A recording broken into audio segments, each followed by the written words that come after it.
আকাশবাণী কলকাতা। খবর পড়ছি সংযুক্তা সিংহ। বিশেষ খবর। প্রধানমন্ত্রী বলেছেন, মহিলাদের ক্ষমতায়ন ও তাদের জন্য নতুন সুযোগ সৃষ্টির মাধ্যমে যে কোনো দেশ এগিয়ে যেতে পারে। কর্মশ্রী প্রকল্পে মহিলা জব কার্ডধারীদের অগ্রাধিকার দেবে রাজ্য সরকার। 5ই জানুয়ারি রাতের ঘটনার তদন্তে সিবিআই আজ ফোরেন্সিক দল নিয়ে শঙ্কর আঢ্যের বাড়িতে গেছে। পর্তুগালে সাধারণ নির্বাচনে জয় পেয়েছে মধ্য দক্ষিণপন্থী ডেমোক্রেটিক অ্যালায়েন্স। ক্রিস্টোফার নোলানের বিখ্যাত ছবি ওপেনহাইমার 7টি অস্কার পুরস্কার জিতেছে। আসছে বিস্তারিত খবরে। প্রধানমন্ত্রী নরেন্দ্র মোদী বলেছেন, মহিলাদের ক্ষমতায়ন ও তাদের জন্য নতুন সুযোগ সৃষ্টির মাধ্যমে যে কোনো দেশ এগিয়ে যেতে পারে। নতুন দিল্লিতে মহিলাদের ক্ষমতায়ন সংক্রান্ত সশক্ত নারী বিকশিত ভারত অনুষ্ঠানে বক্তব্য রাখছিলেন তিনি। कोई भी देश, कोई भी समाज वो नारी शक्ति की गरिमा बढ़ाते हुए उनके लिए नए अवसर बनाते हुए ही आगे बढ़ सकता है। मेरा अनुभव यह है कि अगर हमारी माताओं बहनों को थोड़ा अगर अवसर मिल जाए, थोड़ा उनको सहारा मिल जाए, तो फिर उनको सहारे की जरूरत नहीं होती है, वो खुद लोगों का सहारा बन जाती है। প্রধানমন্ত্রী এই অনুষ্ঠানে 1000-এর বেশি ড্রোন নমো ড্রোন দিদি প্রকল্পে মহিলাদের হাতে তুলে দেন। তিনি বলেন, সরকারের বিভিন্ন প্রকল্পে 1 কোটির বেশি মহিলা লাখপতি দিদি হয়েছেন। नमो ड्रोन दीदी अभियान के तहत 1000 आधुनिक ड्रोन महिलाओं के स्वयं सहायता समूह को सौंपने का अवसर मिला है। देश में जो 1 करोड़ से ज्यादा बहनें पिछले दिनों अलग अलग योजनाओं और प्रयासों के कारण 1 करोड़ बहनें लखपति दीदी बन चुकी है। ये आंकड़ा छोटा नहीं है। অনুষ্ঠানে দীনদয়াল অন্তোদয় যোজনা জাতীয় গ্রামীণ জীবিকা মিশনের অধীন লাখপতি দিদিদের সম্মানিত করেন প্রধানমন্ত্রী। স্বনির্ভর গোষ্ঠীগুলিকে প্রায় 8000 কোটি টাকা ব্যাংক ঋণ প্রদান করেন তিনি। ভর্তুকি সুদের হারে প্রতিটি জেলায় ব্যাংক লিঙ্কেজ ক্যাম্প মাধ্যমে এই ঋণ প্রদান করা হয়। 100 দিনের কাজের বিকল্প হিসেবে রাজ্যে চালু হওয়া কর্মশ্রী প্রকল্পে কাজ দেওয়ার ক্ষেত্রে মহিলা জব কার্ডধারীদের অগ্রাধিকার দেওয়া হবে বলে রাজ্য সরকার সিদ্ধান্ত নিয়েছে। এই প্রকল্পের আওতায় অন্তত 50 দিন কাজ দেওয়া নিশ্চিত করার সিদ্ধান্ত নেওয়া হয়েছে। গত সপ্তাহে রাজ্য মন্ত্রিসভা কর্মশ্রী প্রকল্পে ছাড়পত্র দেওয়ার পরই পঞ্চায়েত দপ্তর এই প্রকল্প সম্পর্কিত বিস্তারিত নির্দেশিকা জারি করে। সেখানেই প্রকল্পে কাজ দেওয়ার ক্ষেত্রে মহিলাদের অগ্রাধিকার দেওয়ার কথা স্পষ্টভাবে জানানো হয়েছে। তবে তার আগে তা মহিলাদের উপযুক্ত কিনা তাও নিশ্চিত করতে বলা হয়েছে। পাশাপাশি তপশিলি জাতি ও উপজাতিভুক্ত জব কার্ডধারীদেরও অগ্রাধিকার দিতে বলা হয়েছে। কোনো ক্ষেত্রেই টানা 14 দিনের বেশি কাজ দেওয়া যাবে না। 5ই জানুয়ারির রাতের ঘটনার তদন্তে সিবিআই আজ ফোরেন্সিক দল নিয়ে বনগাঁ পৌরসভার প্রাক্তন চেয়ারম্যান শঙ্কর আঢ্যের বাড়িতে যায়। 3D লেজার স্ক্যানার ক্যামেরায় ছবি তোলার পাশাপাশি চলছে নমুনা সংগ্রহের কাজ।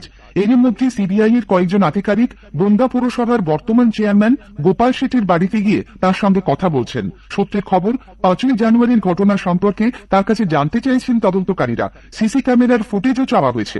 উল্লেখ্য, সন্দেশখালীতে শেখ শাহজাহানের বাড়িতে তল্লাশি চালাতে গিয়ে ইডি আধিকারিকরা আক্রান্ত হবার দিনই রেশন দুর্নীতি মামলায় শঙ্কর আঢ্যকে গ্রেপ্তার করে রাত 12টা নাগাদ বেরোনোর সময় ইডি আধিকারিকদের ওপর চড়াও হয়েছিলেন বেশ কয়েকজন।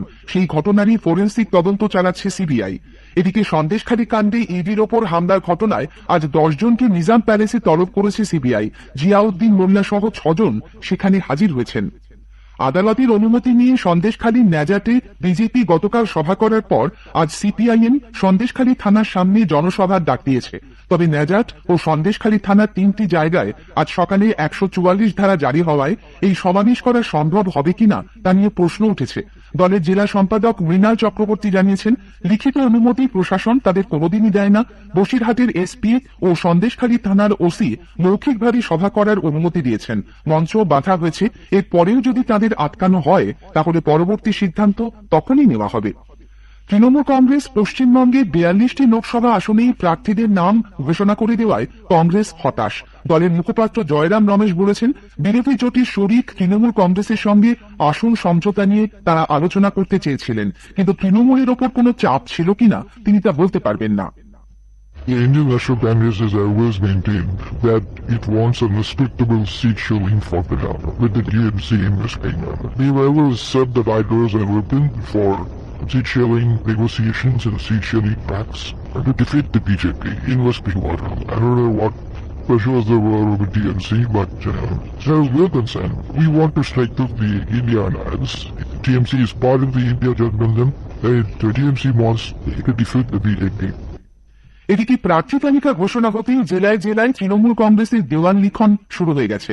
নদিয়ার রানাঘাট আসনে তৃণমূল কংগ্রেস প্রার্থী করেছে সদ্য বিজেপি ছেড়ে আসা রানাঘাট দক্ষিণের বিধায়ক মুকুটমণি অধিকারীকে। এই বিষয়টি নিয়ে গতকাল তীব্র কটাক্ষ করেন সিপিআইএম নেত্রী মীনাক্ষী মুখোপাধ্যায়। নদিয়ার কৃষ্ণনগরে এক সমাবেশে তিনি বলেন, মানুষের জন্য কাজ করতে গেলে নিশ্চিতভাবে জনপ্রতিনিধি এমন একটা ছেলে তৈরি নয়। অধিকারী বাবুকে যে চেয়েছিলেন অধিকারী বাবু নিজের দলের দখল ছেড়ে দিয়ে দিতে মনে করলে দল খাচ্ছে যারা বেইমান হয় তারা মানুষের সাথে বেইমানি করে। গতকাল কলকাতার ব্রিগেড ময়দানে তৃণমূল কংগ্রেসের জনগর্জন সভার দিনই রাজ্যের 10টি জায়গায় প্রতিবাদ সভা করে সিপিআইএম। জনসাধারণকে তাদের লোকসভা কেন্দ্রের বিশদ তথ্য এবং সেই এলাকায় চালু থাকা বিভিন্ন কেন্দ্রীয় সরকারি প্রকল্প ও উন্নয়ন সম্পর্কে অবহিত করতে আকাশবাণী কলকাতার সংবাদ বিভাগ সম্প্রচার করছে বিশেষ অনুষ্ঠান ভারত বিকাশ ডায়েরি। প্রতিদিন রাত 8:50 গীতাঞ্জলি প্রচার তরঙ্গে শুনুন 10 মিনিটের এই অনুষ্ঠান। আমাদের সোশ্যাল মিডিয়া পেজেও অনুষ্ঠানটি সরাসরি শোনা যাচ্ছে। আজকের প্রতিবেদনে থাকছে আসানসোল লোকসভা কেন্দ্র। খবর শুনছেন FM গোল্ড প্রচার তরঙ্গে।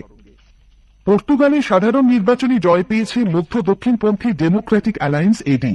তবে অতি দক্ষিণপন্থী চেগা দলের সমর্থন ছাড়া ডেমোক্রেটিক অ্যালায়েন্সের নেতা লুই মন্টেনেগ্রো সরকার গড়তে পারবেন কিনা তা নিয়ে সংশয় দেখা দিয়েছে। সরকার গড়ার ব্যাপারে চেগা দলের প্রধান আন্দ্রে ভেন্তুরার সঙ্গে এখনো পর্যন্ত তার কোনো কথা হয়নি বলে জানিয়েছেন মন্টেনেগ্রো। 230 আসনের পর্তুগিজ সংসদে চেগা পার্টির আসন সংখ্যা অন্তত 48 বলে খবর। ডেমোক্রেটিক অ্যালায়েন্স ও অন্যান্য রক্ষণশীল দল মোট 79টি আসন পেয়েছে। সোশ্যালিস্ট পার্টির আসন সংখ্যা 77।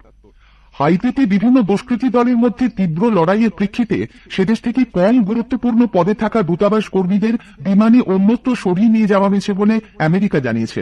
রাজধানী পোর্ট অব প্রিন্সে আমেরিকার দূতাবাসেও নিরাপত্তা বাড়ানো হয়েছে। ক্রিস্টোফার নোলানের বিখ্যাত ছবি ওপেনহাইমার 7টি অস্কার পুরস্কার জিতেছে। সেরা ছবির পাশাপাশি সেরা অভিনেতার অস্কার পুরস্কার পেয়েছেন নাম ভূমিকায় থাকা কিলিয়ান মার্ফি। পরমাণু বোমার আবিষ্কর্তা ওপেনহাইমারের জীবনের ওপর ভিত্তি করে তৈরি এই ছবিটি 13টি বিভাগে মনোনয়ন পায়। সেরা সহ অভিনেতার অস্কার জিতেছেন রবার্ট ডাউনি জুনিয়র। সেরা পরিচালক হয়েছেন নোলান। এছাড়াও এডিটিং, সিনেমাটোগ্রাফি এবং অরিজিনাল স্কোর বিভাগেও অস্কার পেয়েছে ওপেনহাইমার। লস এঞ্জেলেসের ওভেশন হলিউডে 96তম অস্কার পুরস্কার প্রদান অনুষ্ঠানে পুয়ার থিংস ছবির জন্য সেরা অভিনেত্রীর সম্মান জিতে নেন এমা স্টোন। ইয়র্গোস লান্থিমস পরিচালিত ছবিটি প্রোডাকশন ডিজাইন, মেকআপ এবং কস্টিউম ডিজাইনেও অস্কার পেয়েছে।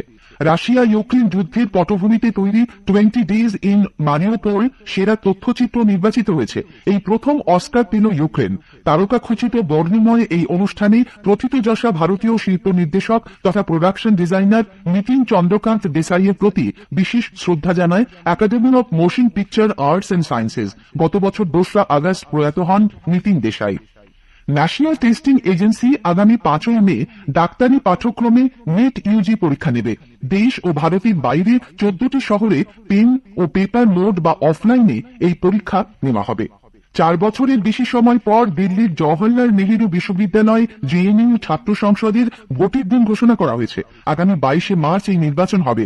ফল প্রকাশ হবে 24 মার্চ। জেএনইউ ছাত্র সংসদের নির্বাচন কমিটির তরফে জানা গেছে ইতিমধ্যেই নির্বাচনী প্রস্তুতি শুরু হয়েছে। শীঘ্রই প্রকাশ করা হবে ভোটার তালিকাও। হরিয়ানার রোবারির মাসানি গ্রামে পথ দুর্ঘটনায় 6 জন প্রাণ হারিয়েছেন, আহত হয়েছেন বেশ কয়েকজন। জানা গেছে খাটু শ্যাম মন্দিরে পুজো দিয়ে বাড়ি ফিরছিলেন কয়েকজন পুণ্যার্থী। মাঝপথে গাড়ির টায়ার পাংচার হয়ে গেলে রাস্তার পাশে দাঁড়িয়ে চালক টায়ার পাল্টানোর সময় দ্রুত গতির একটি গাড়ি এসে তাতে ধাক্কা মারে।